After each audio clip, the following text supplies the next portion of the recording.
Hello, let's do these crochet braids, these beautiful curly and crochet braids. We are going to do it so that it looks like a box braid. First of all, you're going to start with single braids with your own hair, and then you're going to do cornrows as we braid down. That's the way I've started. Now you see what we have at the beginning, and then we are going to braid it down just the way you see. So this video is the kind of watch and learn. It's just a simple braid so that you are able to achieve nice, neat looking crochet braids.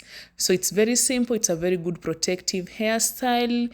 Keep in tuned, keep on watching. I love you guys. Please subscribe to my channel, like, share, and just engage my channel so that you can just engage my channel. I love you guys. Thank you so much. God bless you. And let's watch this video to the end. It's more of just watch and see what I do. We do this here together, okay? Thank you so much.